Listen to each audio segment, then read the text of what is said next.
আসসালামু আলাইকুম। আমি আছি সাদিয়া আক্তার, টপ মনিটর একাডেমির পক্ষ থেকে। বর্তমানে পড়াশোনা করছি বরিশাল বিশ্ববিদ্যালয়ের আইন অনুষদে। তো আজকে আমি আপনাদেরকে বানান সম্পর্কিত একটি গুরুত্বপূর্ণ ক্লাস করাবো। বানান এমন একটি চ্যাপ্টার যেটি আমাদের এইচএসসি লেভেলে 5 মার্কস।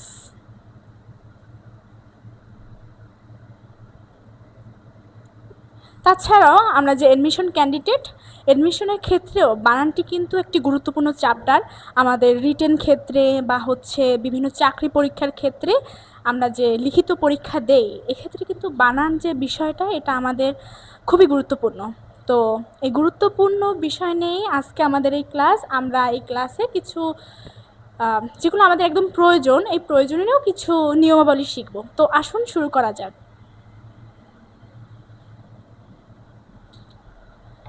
এখন আমি আলোচনা করব রুল নাম্বার 1। দেশ, জাতি এবং ভাষার ক্ষেত্রে ইকার বসবে। যেমন আমি লিখতেছি দেশ, জাতি ও ভাষার ক্ষেত্রে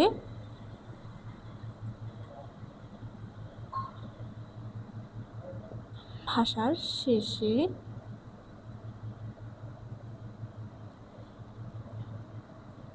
ইকার বসবে। আমাদের পৃথিবীতে যতগুলো ভাষা আছে, দেশ আছে এবং জাতি আছে, এদের ক্ষেত্রে আমরা কি কার ব্যবহার করব? ইকার ব্যবহার করব।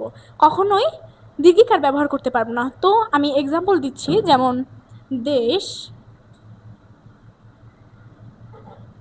যেমন লাস্টে রসিকার আছে এরকম একটা দেশের নাম হাঙ্গেরি।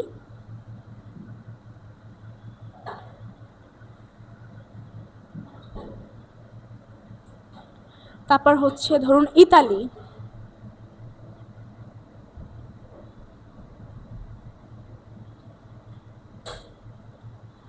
হাঙ্গেরি, ইতালি এবং ধরুন আরেকটা দেশের নাম জার্মানি।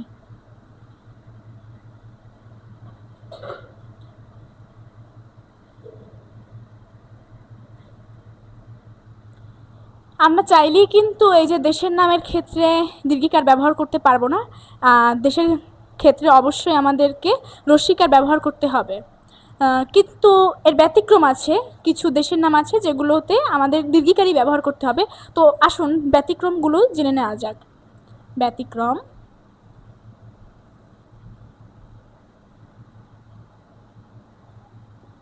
চীন। চীন লেখার ক্ষেত্রে আমরা অবশ্যই দীর্ঘিকার ব্যবহার করব। এবং আপনার মালদ্বীপ,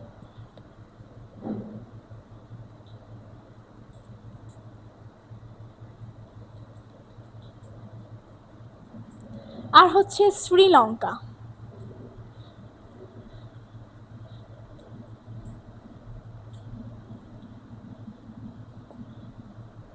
এই তিনটি দেশের নামের বানানের ক্ষেত্রে আমরা সবসময় দীর্ঘিকার ব্যবহার করতে পারবো।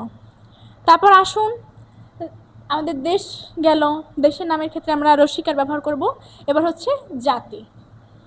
তো জাতি, যেমন আমরা কি জাতি? আমরা কিন্তু বাঙালি জাতি। তো বাঙালি আমরা কিভাবে লিখব? আমরা কি জেনেছি? জাতিবাচক ক্ষেত্রে আমরা অবশ্যই রস্যিকার ব্যবহার করব, দীর্ঘিকার কিন্তু ব্যবহার করব না। তো আমরা লিখছি বাঙালি।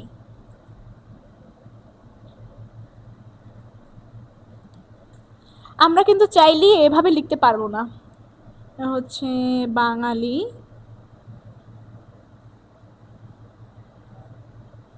এটা কিন্তু সম্পূর্ণ ভুল। এটা এভাবে লেখা যাবে না। তারপর বাঙালি, পাকিস্তানি,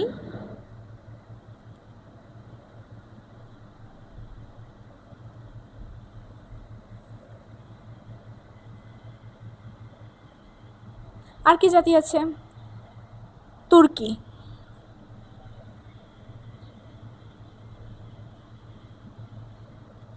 তুর্কি একটা জাতি, ঠিক আছে।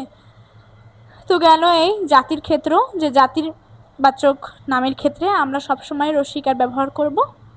এবার হচ্ছে ভাষার ক্ষেত্রে, ভাষার শেষে ভাষা, যেমন আরবি,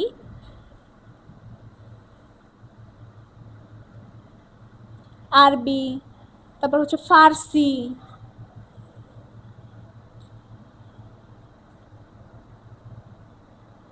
তারপর হচ্ছে ধরুন হিন্দি, হিন্দি একটা ভাষার নাম, তো হিন্দি।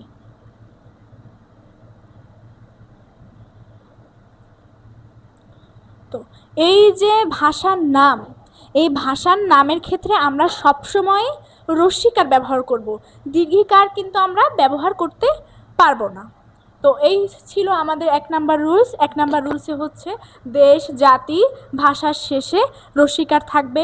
এখানে আমরা দেশের ক্ষেত্রে শিখলাম যে কী কী দেশ আছে, হাঙ্গেরি, ইতালি, জার্মানি, এবং ব্যতিক্রম কিছু দেশের নাম আছে, 3টি দেশ আছে যেগুলোর শেষে সবসময় আমরা দীর্ঘিকার ব্যবহার করব, যেমন হচ্ছে চীন, মালদ্বীপ, শ্রীলঙ্কা।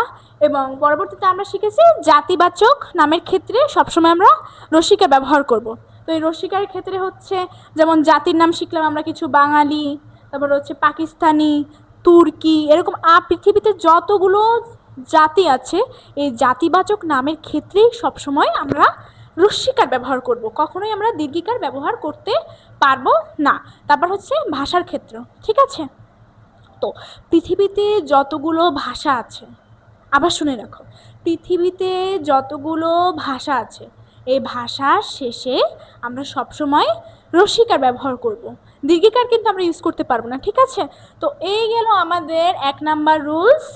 যদি কারো সমস্যা থেকে থাকে তাহলে আমাকে বলবা, ঠিক আছে। তো এখন আমরা 2 নম্বরে যেতে পারি, কেমন? 2 নম্বরে যাচ্ছি, ঠিক আছে।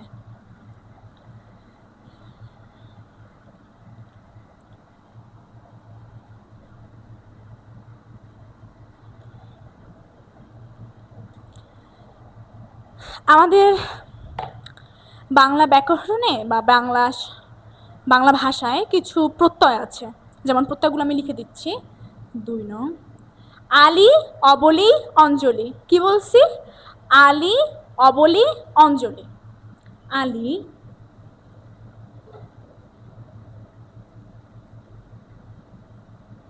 অবলি,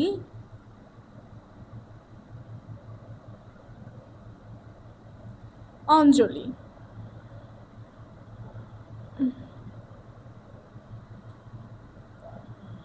আলি, অবলি, অঞ্জলি এগুলো হচ্ছে মূলত প্রত্যয়। তো এই প্রত্যয়গুলো যুক্ত গঠিত শব্দে সবসময় এই যে রস্যিকার, এই রস্যিকারটা থেকে যাবে, এই রস্যিকারটা কিন্তু কখনোই চেঞ্জ হবে না, ঠিক আছে।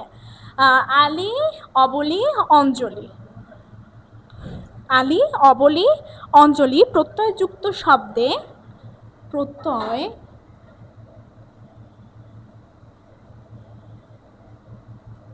যুক্ত শব্দে কি বসবে? কি বললাম? রস্যিকার বসবে। এ হচ্ছে ইকার বসবে। আবার বুঝাচ্ছি, আলি, অবলি, অঞ্জলি এগুলো কি? এগুলো হচ্ছে বাংলা ভাষার প্রত্যয়। এই প্রত্যয়গুলো যুক্ত শব্দে সবসময় কি বসবে? ইকার বসবে, ঠিক আছে। মানে আমরা রস্যিকার ইউজ করব, আমরা দীর্ঘিকার ইউজ করব না। তাছাড়া আরও একভাবে বোঝাচ্ছি, এই যে আলি, অবলি, অঞ্জলি, এই যে লি, লি, লি, এই রস্যিকারটা রস্যিকারের মতোই থেকে যাবে। তো আসুন আমরা উদাহরণ দেই কিছু, ঠিক আছে। যেমন আলি, আলি থেকে কি কি হতে পারে? যেমন হতে পারে মিতালি, মিতা যোগ লি, মিতা যোগ আলি, মিতালি, মিতালি। তারপর হতে পারে গীত যোগ আলি, গীতালি। এই যে গীতের গয় দীর্ঘিকার ত, গীত, এই গয় দীর্ঘিকার ত মূল একটা শব্দ, এটা গীতের মতো থেকে যাবে। তারপর হচ্ছে গীতা লি, গীত যোগ আলী, গীতালি। তারপর হচ্ছে ধরুন তোমার মিতালি, গীতালি, সোনালি, সোনালি।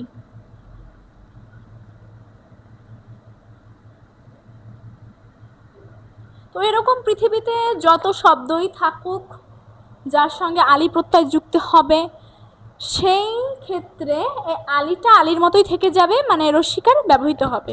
ঠিক আছে, তাহলে হচ্ছে আমরা অবলি দিয়ে শুরু করি। অবলি,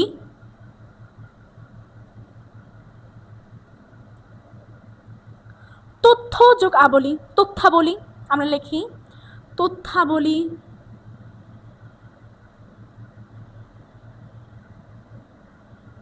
তথ্যাবলি। তারপর হচ্ছে ধরো তোমার গ্রন্থ যোগ আবলি, গ্রন্থাবলি, গ্রন্থ, গ্রন্থাবলি।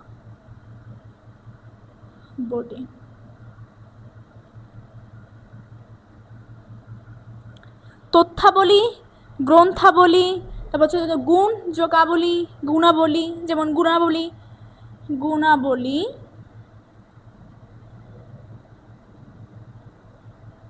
এরকম এরকম আরো অনেক, যেই শব্দের সঙ্গে বা যেই পদের সঙ্গে আবলি বসবে তো সেই আবলিটা আবলির মতো থেকে যাবে, মানে সবসময় রস্যিকার হবে। এই আমরা চাইলে কিন্তু গুণাবলী এভাবে লিখতে পারি না, এই যে গুণাবলী, গুণাবলী, এটা কি হবে? এটা কি হবে? এটা কিন্তু হবে না। ঠিক আছে, এটা ভুল, এটা সঠিক। তারপর হচ্ছে অঞ্জলি। এই অঞ্জলিটি একটু ইম্পর্টেন্ট। অঞ্জলি,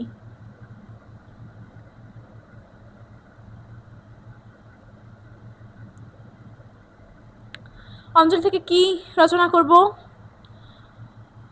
যেমন জলাঞ্জলি,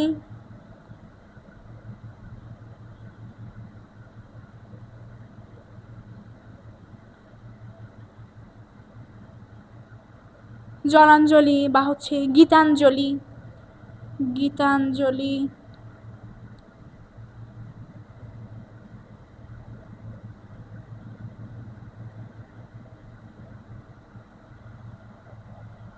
পুষ্পাঞ্জলি।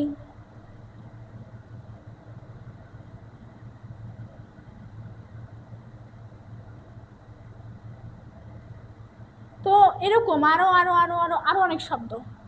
ঠিক আছে, অঞ্জলি দ্বারা গঠিত শব্দে সবসময় রস্যিকার হবে। আমাদের এক্সামের কোশ্চেনে এইভাবে আসতে পারে, যেমন হচ্ছে এভাবে দিয়ে দিতে পারে, যেমন জলাঞ্জলি এভাবে দিল, এটা শুদ্ধ করতে হবে, জলাঞ্জলি। এটা কি সঠিক? এটা সঠিক না। তখন আমরা পরীক্ষার খাতায় অ্যান্সার লিখবো এভাবে যে এটা হবে জলাঞ্জলি।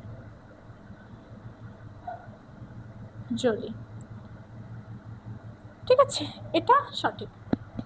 তো আমরা এই রুলসে কি কি শিখলাম?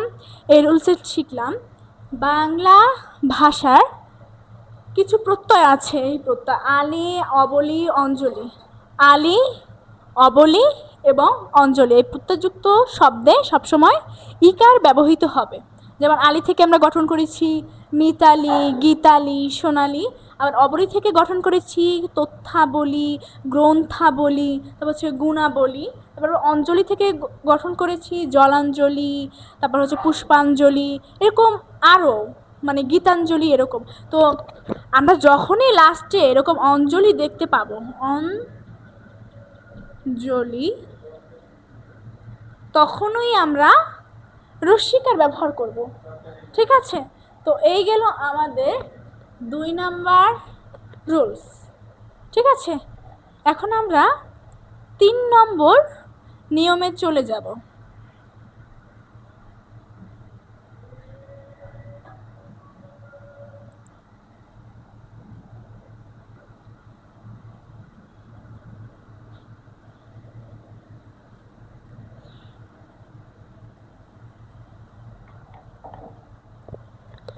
আসো এখন আমরা 3 নম্বর রুলস লিখি। এটা হচ্ছে, এটা খুবই গুরুত্বপূর্ণ, এটা পরীক্ষায়ও আসে। এটা হচ্ছে পদের শেষে, পদের শেষে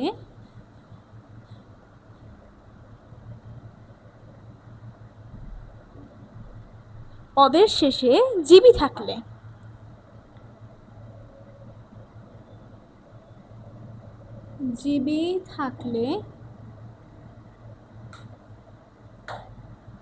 দুটোই দীর্ঘিকার হবে, মানে এই জয় দীর্ঘি বয় দীর্ঘি এ দুটোই থেকে যাবে, থাকলে দুটোই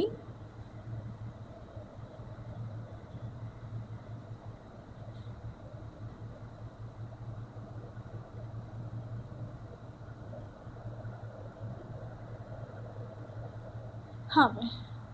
যেমন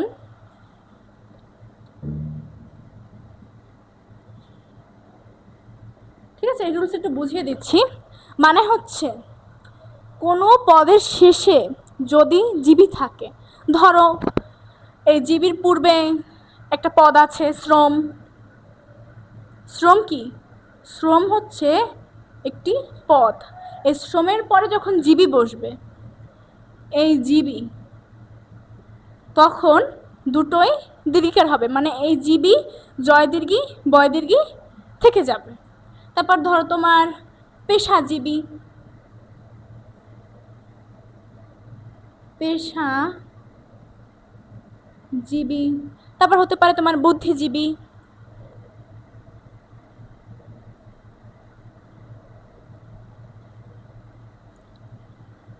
ইত্যাদি। মানে যখন ওই জীবির পূর্বে কোনো পদ দেখবা তারপরে জীবী লেখা আছে, তখনই আমরা একদম চোখ বুঝে, মানে একদম চোখ বুঝে দুটোই দীর্ঘিকার দিয়ে দেব। এখন কথা হচ্ছে, তাহলে আপু জীবিকা যে বানানটা, তাহলে জীবিকা বানানে কেন একটা দীর্ঘিকার হলো, দুটো কেন হলো না? তাহলে এটা এখন দেখাবো। আমরা জীবিকা কিভাবে লিখি? জীবিকা, জীবিকা। তো এই জীবির পূর্বে কি কোনো পদ আছে? না, নাই, পূর্বে কোনো পদ নেই। এই জীবির শেষে একটা শব্দাংশ আছে, কিন্তু পূর্বে কিন্তু কোনো পদ নেই। আর আমাদের রুলসে কি শিখেছি? পদের শেষে জীবি থাকলে দুটোই দীর্ঘিকার হবে। তো এটা কি এই রুলস মেনেছে? এই রুলসের আওতায় কিন্তু পড়ে নাই, এর জন্য এটা এভাবে হবে, জীবিকা। এটা জীবিকা, ঠিক আছে? তো এই গেল হচ্ছে আমাদের 3 নাম্বার রুলস। এটা আবার বুঝিয়ে দিচ্ছি। এটা হচ্ছে পদের শেষে, কোনো পদের শেষে যদি জীবি থাকে তাহলে দুটোই দীর্ঘিকার হবে, মানে এই দুটো জীবির এই দুটোই হচ্ছে দীর্ঘিকার হবে। যেমন শ্রমজীবী, এই হচ্ছে পদ, আর পদের পরে জীবী আছে, মানে হচ্ছে দুটোই দীর্ঘিকার। শ্রমজীবী, পেশাজীবী, বুদ্ধিজীবী, ঠিক আছে? এই গেল আমাদের 3 নাম্বার রুলস। এবার আমরা 4 নাম্বার রুলসে চলে যাব।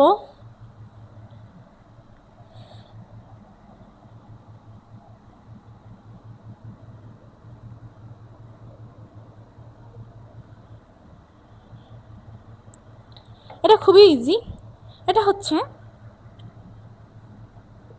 রেফের পরে ব্যঞ্জন বর্ণের দ্বিত্ব হয় না। রেফের পরে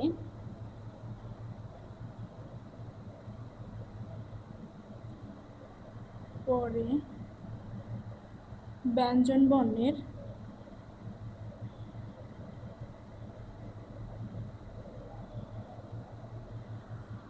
দ্বিত্ব হয় না।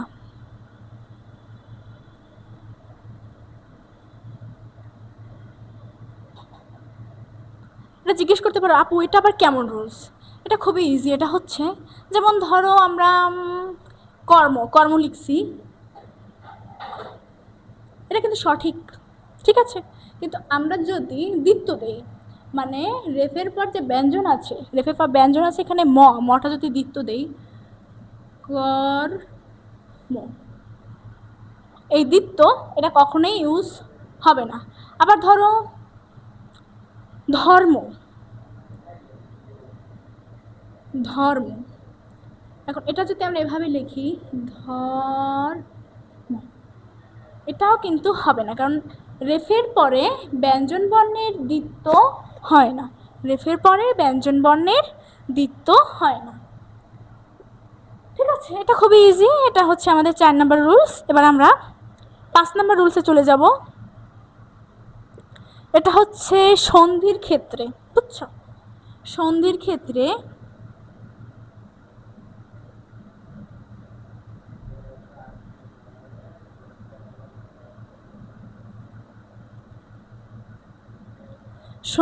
ক্ষেত্রে পূর্বপদের শেষে লিখে নেই, তারপর বুঝিয়ে দেব। পূর্বপদের শেষে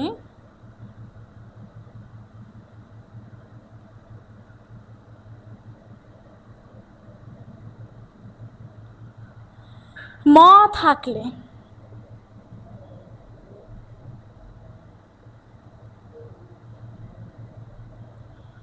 এবং পরপদের শুরুতে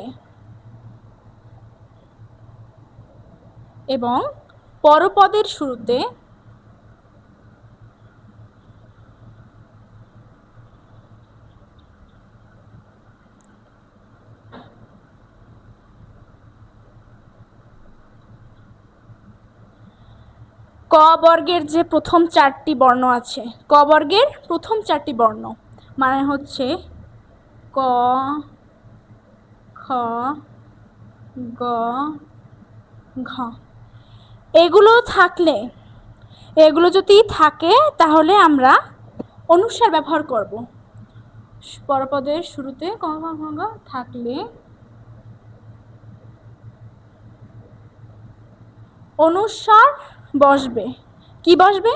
অনুস্বার বসবে।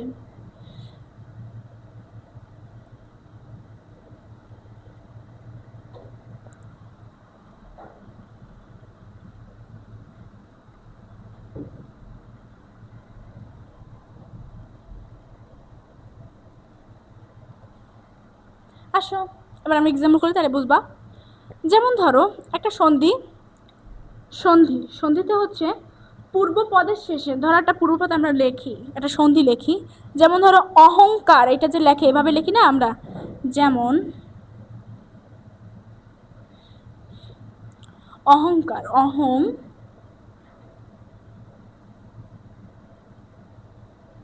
যোগ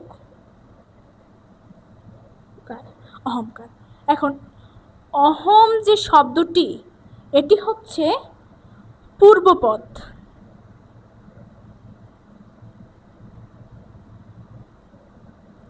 মানে আমরা যে একটা সন্ধি পর্যায়ে একটা সাধিত শব্দ হয়, এর আগে যে আমরা সন্ধি যখন ভাঙতে যাব তখন পূর্বে যে শব্দটা থাকবে, মানে শুরুতে যে শব্দটা থাকবে সেটা হচ্ছে তোমার পূর্বপদ, এবং প্লাসের পরে যে শব্দটি থাকবে এটা হচ্ছে পরপদ।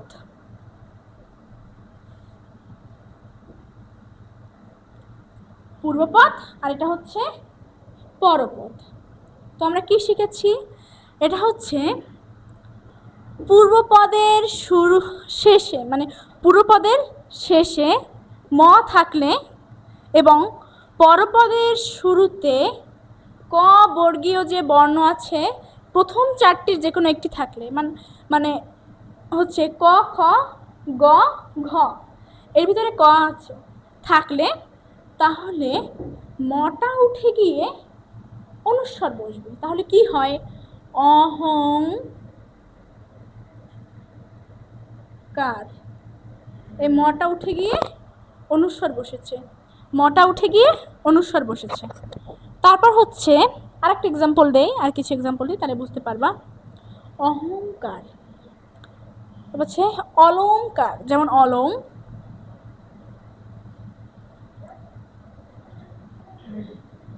যোগ ওই একইভাবে। তাহলে এটা কি হয়? মটা উঠে গিয়ে অনুস্বার বসবে।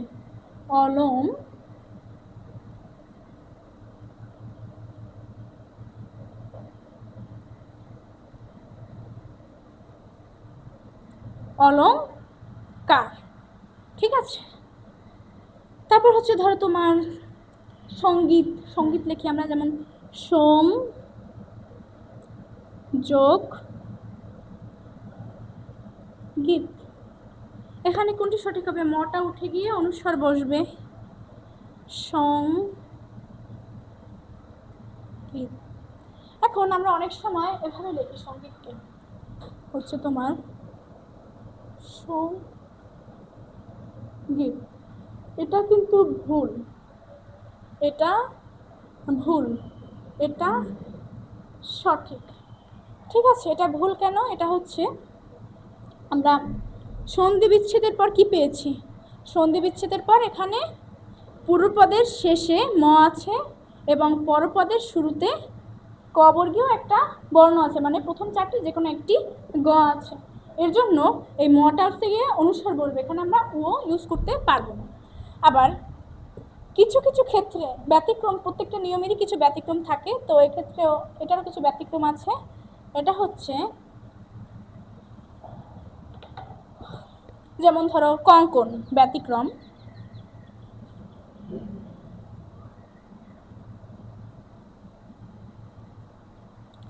কঙ্কন,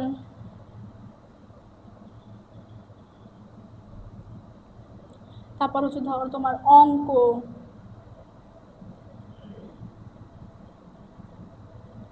কঙ্কন, অঙ্ক, তারপর হচ্ছে ধরো তোমার শঙ্কা, শঙ্কা, তারপর হচ্ছে শশাঙ্ক।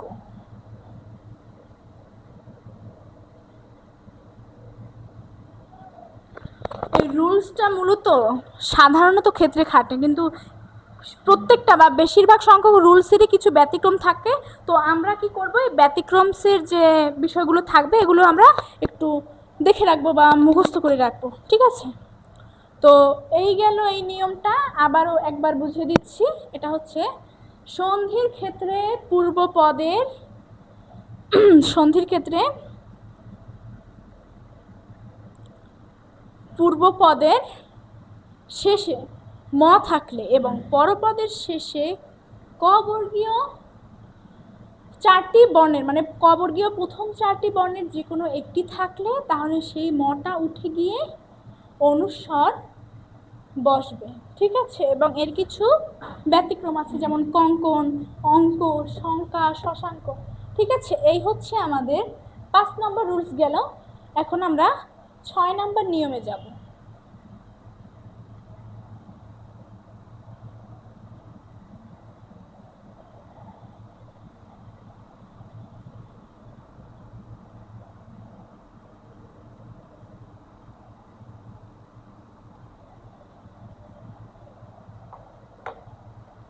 এখন আমরা 6 নম্বর রুলসে যাব। এটা হচ্ছে শব্দের শেষে কখনোই বিসর্গ বসবে না। শব্দের শেষে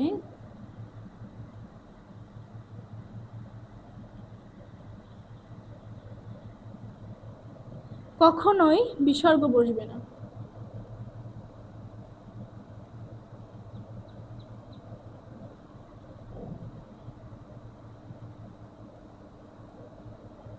বুঝছো, শব্দের শেষে কখনোই বিসর্গ বসবে না। যেমন আমরা লিখতেছি বস্তুত,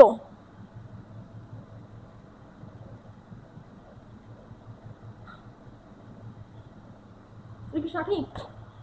এটা কি সঠিক?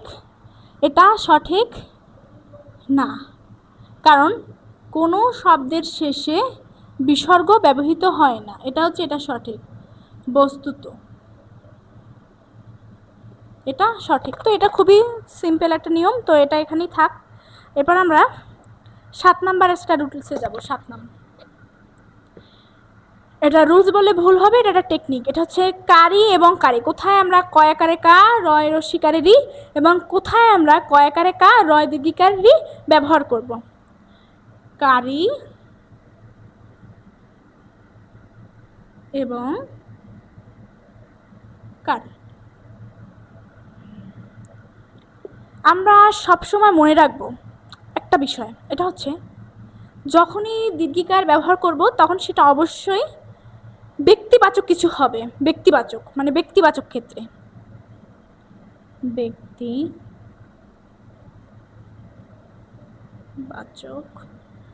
আর এটা ব্যক্তিবাচক বাদে, মানে কার কয়কার কা রসিকের, এটা হচ্ছে ব্যক্তিবাচক বাদে পৃথিবীর যত ধরনের কারি আছে, মানে কি আর কি বাংলা শব্দে ব্যবহৃত যত ধরনের কারি আছে ব্যক্তিবাচক শব্দের ছাড়া যত কারি আছে সেই কারিতে আমরা র রসিকার ব্যবহার করব। এটা হচ্ছে ব্যক্তিবাচক বাদে সকল কারি, ব্যক্তিবাচক বাদে।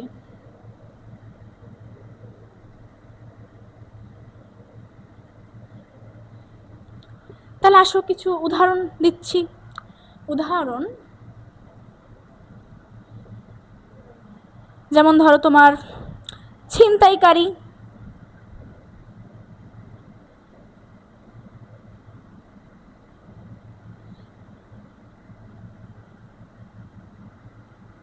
ছিনতাইকারী, সহকারী,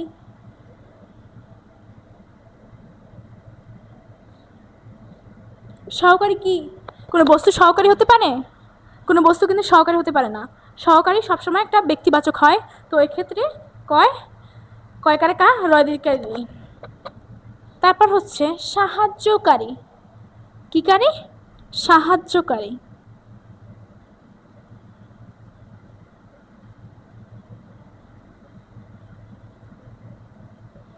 এরকম আরো অনেক।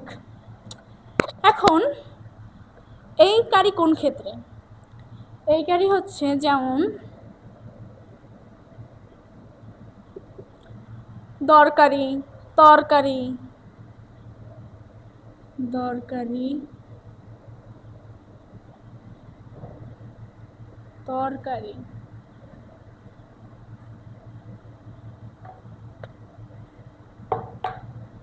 তরকারি। তারপর ধরো তোমার খবরদারি, খবরদারি, ইত্যাদি ইত্যাদি। এরকম আরো অনেক শব্দ আছে। তো আমরা সাথে মূলত কি শিখলাম? সাথে মূলত শিখেছি কয়াকারে কা রয় দীর্ঘিকারে রি এবং কয়াকারে কা রয় রসিকারে রি। রয় দীর্ঘিকার কখন ব্যবহার হবে? রয় দীর্ঘের ব্যবহার হবে তখন যখন সেটি ব্যক্তিবাচক হবে বা কোনো কাজ করার সক্ষমতা থাকবে। আর রসিকার কখন ব্যবহৃত হবে? রসিকার তখনই ব্যবহৃত হবে যখন ব্যক্তিবাচক বাদে অন্য যত সকল কিছু আছে, মানে দরকারি আর কি অনেক অনেক কিছু আছে, তো এটা দেখে নিবা।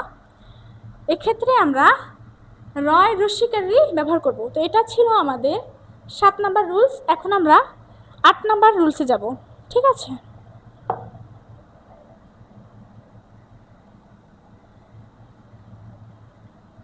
এটা একটু ইম্পর্টেন্ট রুলস।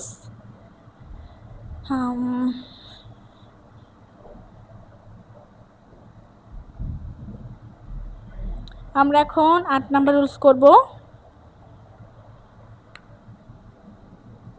শব্দের শেষে দীর্ঘিকার আছে এমন শব্দে শব্দের শেষে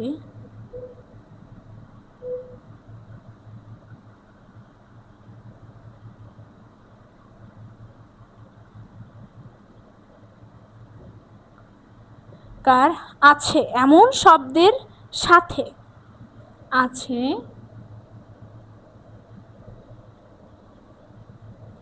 এমন শব্দের সাথে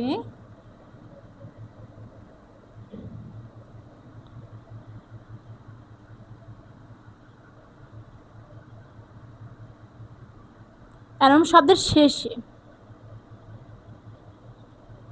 কিছু প্রত্যয় আছে, এখানেও প্রত্যয়ের খেলা আছে। প্রত্যয় না বলেও কিছু শব্দ বা শব্দাংশ আমরা লিখব। এমন শব্দের শেষে কিছু শব্দ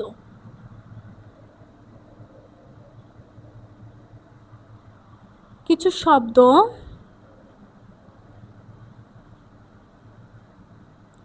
শব্দ অবলিক শব্দাংশ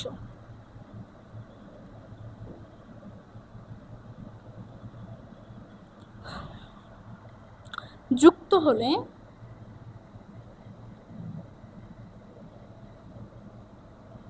এখন আমরা শব্দাংশগুলো জানবো। ত, তা, ত, তা, ত। তারপর হচ্ছে তোমার কানি, কানি গণ পরিষদ, গণ পরিষদ। পরিষদ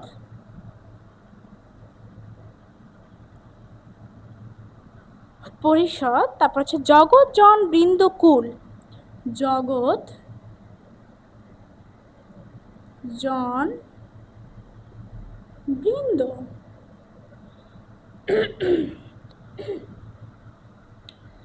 বৃন্দকুল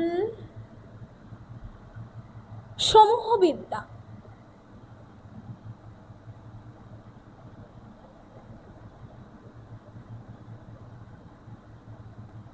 বিদ্যা কি শিখলাম আমরা? শব্দের শেষে ইকার আছে এমন শব্দের শেষে কিছু শব্দ বা শব্দাংশ যুক্ত হলে, এখন শব্দ ও শব্দাংশগুলো কোনগুলো? ত তা ত কা নি গণ, ত তা ত কা নি গণ, ত তা ত কা নি গণ।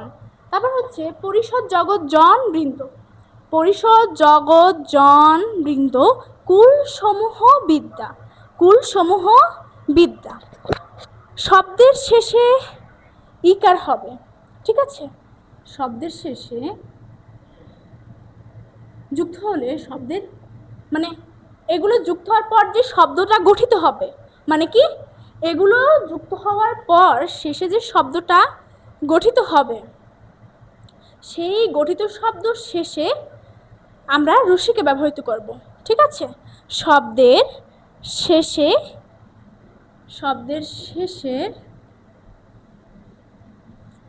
শেষের যে এই ইকারটা যে ছিল, এই ইকারটা যে ছিল শেষের ইকার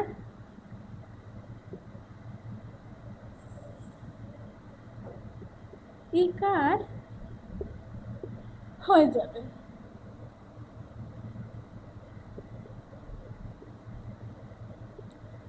বুঝছো? বোঝাই নেই তো, এখন বুঝাবো। একটু এক্সাম্পল দিয়ে বোঝাই। ধরো বিলাসী, বিলাসী,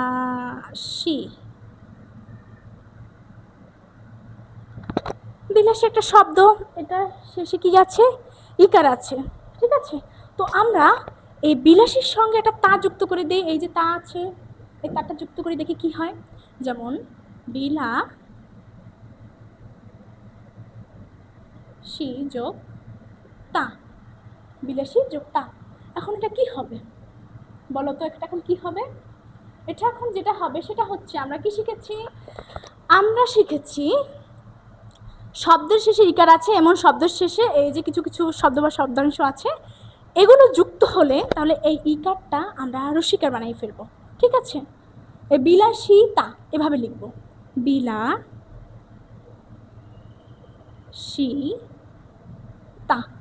বুঝছো? আবার আর একটা বোঝাচ্ছি, যেমন প্রতিযোগী, প্রতিযোগী,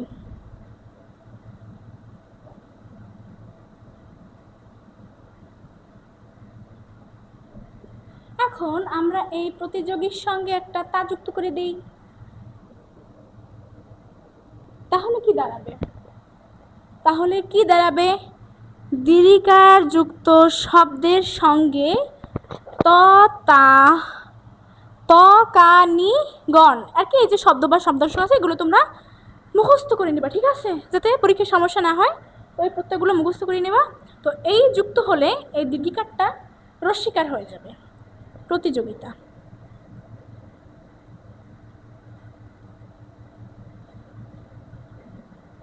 এবং আরও কিছু এক্সাম্পল দেখাচ্ছি, তাহলে আরেকটু ক্লিয়ার হবা, মাথার উপর দিয়ে যাওয়ার কোনো দরকার নাই। সহজ আছে আর কি, কঠিন না, বুঝছো? এই যে তোমাদের আজকে যে নিয়মগুলো আমি শেখাবো এগুলো সহজ আছে, কিন্তু এর পরে ক্লাসে যেগুলো আছে সেগুলো একটু বিস্তারিত জানতে হবে। তো এটা আমি পরে নিব, আপাতত আজকে এই সহজ রুলসগুলো শেষ করছি। যেমন ধরো আমরা প্রাণী লেখার ক্ষেত্রে কি লিখি? প্রাণী, প্রাণী। এখন এই প্রাণীটার সাথে যদি বিদ্যা যোগ করে দেই, এই যে বিদ্যা আছে, বিদ্যা, তাহলে কি দাঁড়াবে? তাহলে যেটা দাঁড়াবে সেটা হচ্ছে প্রাণী বিদ্যা। বুঝছো? বুঝছো? এই যে দিদিকার আছে আর এর সঙ্গে শব্দ বা শব্দাংশ যুক্ত হয়েছে, এর জন্য এটা রস্বীকার হয়ে গেছে। আবার এরকম প্রাণীর সাথে যদি ত যুক্ত করো তাহলে কি হতো? ধরো এই ত, প্রাণিত্ব, তাহলে এরকম হতো প্রাণিত্ব। হ্যাঁ আল্লাহ, কি করতেছি, প্রাণিত্ব। আবার থাকতো তোমার প্রাণীকুল, কুল, তাহলে এমন হতো যে প্রাণীকুল।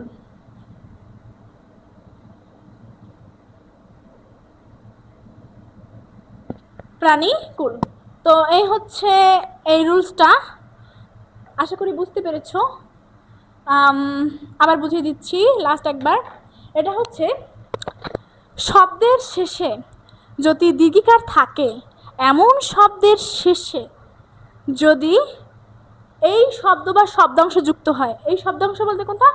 ত, তা, ত, কা, নি, গণ। বলো আমার সঙ্গে, বলবা ত, তা, ত, কা, নি, গণ। পরিষদ জগৎ জন, পরিষদ জগৎ জন, বৃন্দকুল সমূহ বিদ্যা, বৃন্দকুল সমূহ বিদ্যা। তো এইটা 4-5 বার পড়লে ইনশাল্লাহ মুখস্থ হয়ে যাবে। তাহলে 1 মার্কস আমরা এক্সামে পেয়ে গেলাম। ঠিক আছে, তো এটা এখন মুছে ফেলছি, এখন আমরা পরের রুলসে যাব।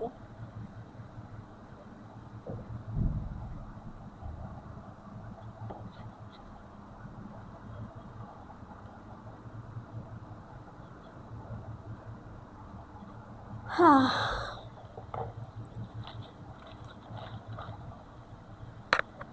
এটা হচ্ছে 6 আর 6 এটা কত নাম্বার রুলস হবে আমাদের? এটা হচ্ছে 9 নাম্বার। 6 এবং 6 ঠিক আছে। তো এই 6 কখন ব্যবহৃত হবে? 6 ব্যবহৃত হবে তখন যখন এর পূর্বে শব্দটি বা এর পূর্বের পদটির কোনো নিজস্ব কোনো অর্থ থাকবে না। ঠিক আছে, মানে পূর্বের পদের পূর্বের পদটি অর্থহীন, পদটি অর্থহীন।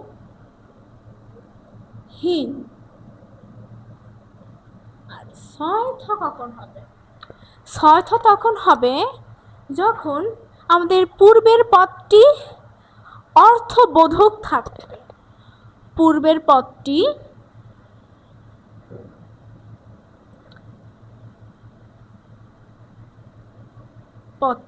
অর্থবোধক থাকবে, অর্থবোধক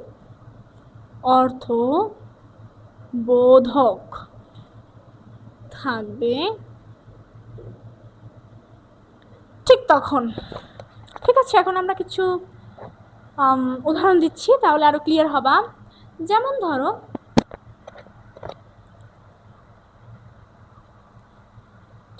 প্রথমে 6 দিয়ে শুরু করি। ব্যস্ত, বজ্রফলা কি নিজস্ব অর্থ আছে? অর্থ নেই। ব্যস্ত বা হচ্ছে তোমার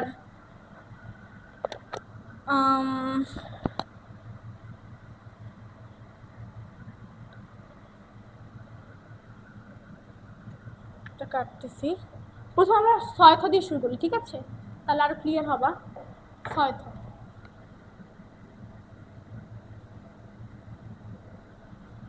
যেমন মুখস্থ,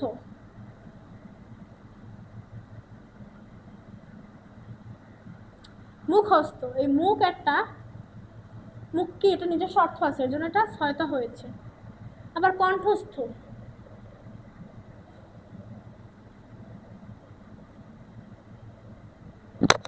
মুখস্থ, কণ্ঠস্থ, এগুলোর কি আছে?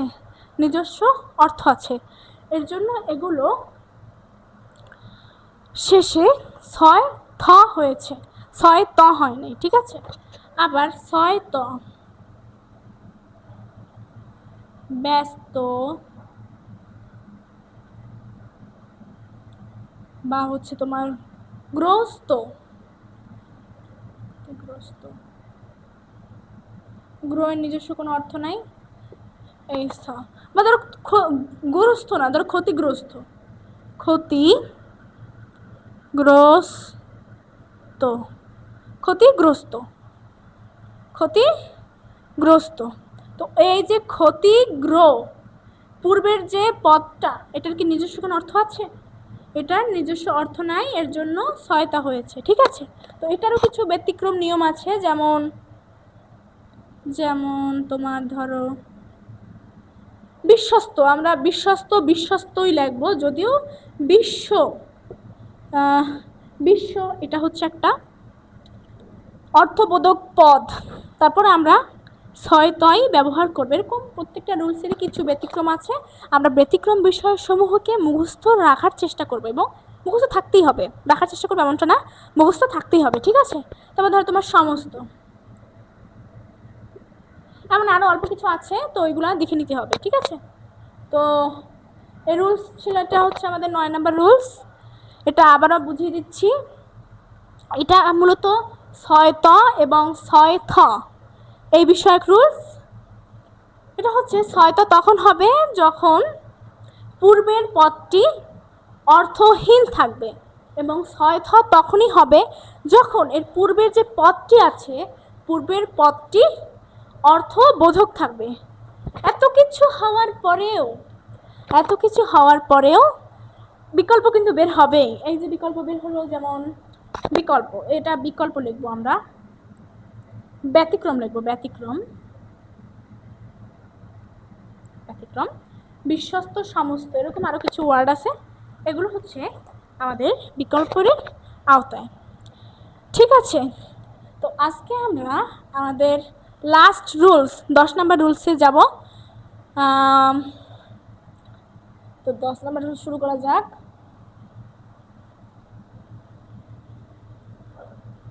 এটা হচ্ছে ভয় রস্যু আর ভয় দীর্ঘ। 10 নং, ভয় রস্যু এবং ভয়, এই ভয় দীর্ঘটা কখন হবে? ভয় দীর্ঘ তখন হবে যখন ভূমি বা মাটি সম্পর্কিত কিছু থাকবে। ভয় দীর্ঘ কখন হবে? যখন ভূমি বা মাটি সম্পর্কিত কিছু থাকবে। লিখে দিচ্ছি, ভূমি বা মাটি সম্পর্কিত কিছু থাকলে, মাটি সম্পর্কিত শব্দ থাকলে,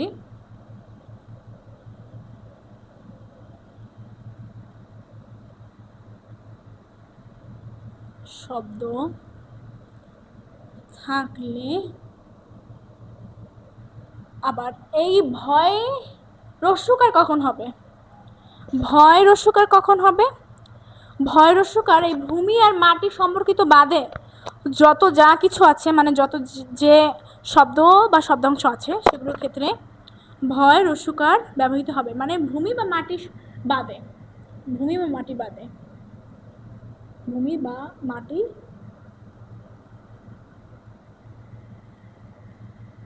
বাদে। এখন আমরা এটার কিছু এক্সাম্পল দেই, যেমন ভূগোল, তারপর ধরো তোমার ভূগোল, ভূমি বা মাটি সম্পর্কিত, ভূপৃষ্ঠ, ভূপৃষ্ঠ, তারপর তারপরে ভূমণ্ডল, ভূমণ্ডল, কি হতে পারে? ভূমণ্ডল। তারপর এরকম আরো যেগুলো এই ভূমি আর মাটি সম্পর্কিত থাকবে, এগুলা সবই হচ্ছে তোমার ভয় দীর্ঘকার হবে। এখন এই তাহলে ভয় রস্যগুলো কি, এগুলো আমরা এখন পড়বো। যেমন হচ্ছে ভুবন, ভুবন মানে হচ্ছে পৃথিবী, এটা কোনো ভাবেই মাটি সম্পর্কিত না। ত্রিভুবন, এটাও হচ্ছে পৃথিবী সম্পর্কিত, ত্রিভুবন। তারপর হচ্ছে তোমার ত্রিভুজ, ত্রিভুজ,